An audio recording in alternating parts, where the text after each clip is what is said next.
Hello chess lovers, Suren here, and in this video I would like to cover another insane game from Lichess Titled Arena 9, which the reigning world chess champion Magnus Carlsen won, and did it by going for different irregular openings.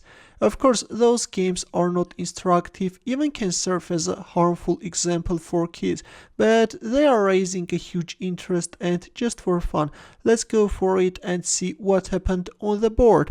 In this game, Magnus Carlsen, who was playing under the nickname DrNykterstein, was on the black side, and his opponent was an Indian chess grandmaster, Re1 Qh5, playing under a nickname Inventing Invention. Without further ado, let's go for it and see what happened on the board.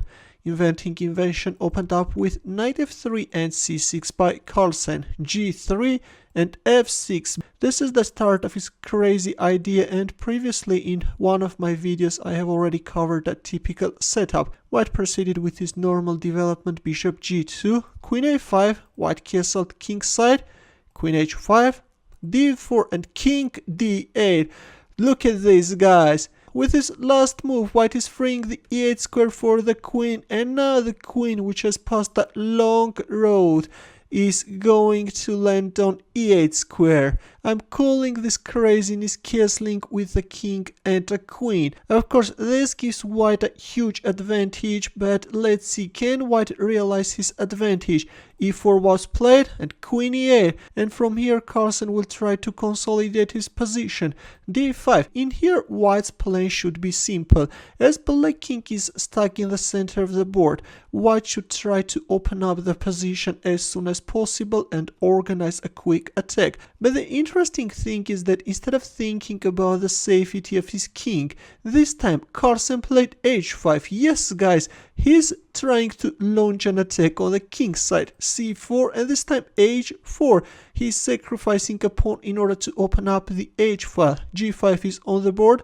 Knight f5, d6 and knight d4. Not a good move. Instead of knight d4, going for f4 could have been better. Of course, this move is weakening black's king side too much and is creating great winning chances for white. But instead, white played knight d4. Now comes c5. Carlsen is locking up the center. Knight f5. Of course, white is losing too many tempos, and for this he can pay a very high price.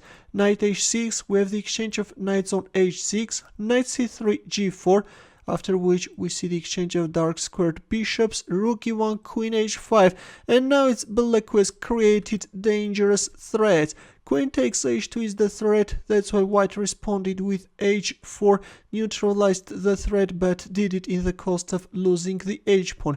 G takes h3, and we have the exchange of queens on h5, bishop f3, rook h8, king h2. Now black needs to activate his queenside pieces, bishop e2, knight e5, f4, knight g4 check, bishop takes g4, bishop takes g4.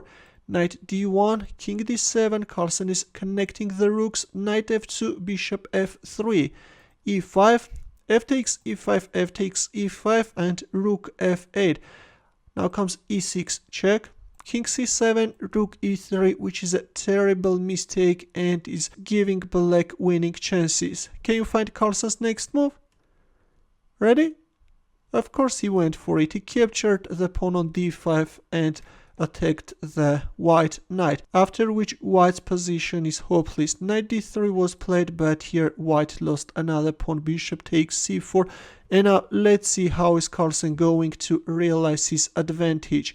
Bishop c6, rook e2, rook f5. Of course, Carlsen is the lord of endgames. He's the strongest endgame player, and yes, guys, also taking into consideration the fact that this position is winning for black. Now let's see how Carlsen brought the game into its logical end. Bishop b5, rook h2. Now comes bishop d3 check.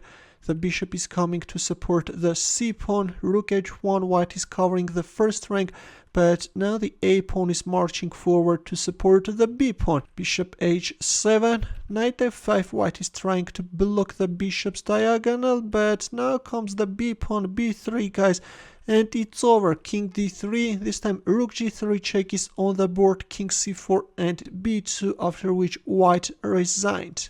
Yes, there is no way to stop black pawns. If rook takes c2, then the black queen is appearing on the board. That's why white resigned. Another very tricky game by Magnus Carlsen. Yes, guys, once again he demonstrated that he's too strong for his opponents, and even by going for such a crazy opening, he can beat his opponents without showing no mercy. In the end, as usual, would like to ask you to solve a chess puzzle. Please take a look at this position, which is taken from a game played between Magnus Carlsen and Tor Gulbrandsen. In here, 11-year-old Magnus Carlsen unleashed one of the most fascinating combinations ever. Please pause the video and try to find the winning move for white. I will wait for your answer in the comment section. Thanks for watching. I hope that you enjoyed this game. For more games, consider subscribing to my channel. Also, press the bell button to get notified about new uploads. I will see you in my next video. Good luck.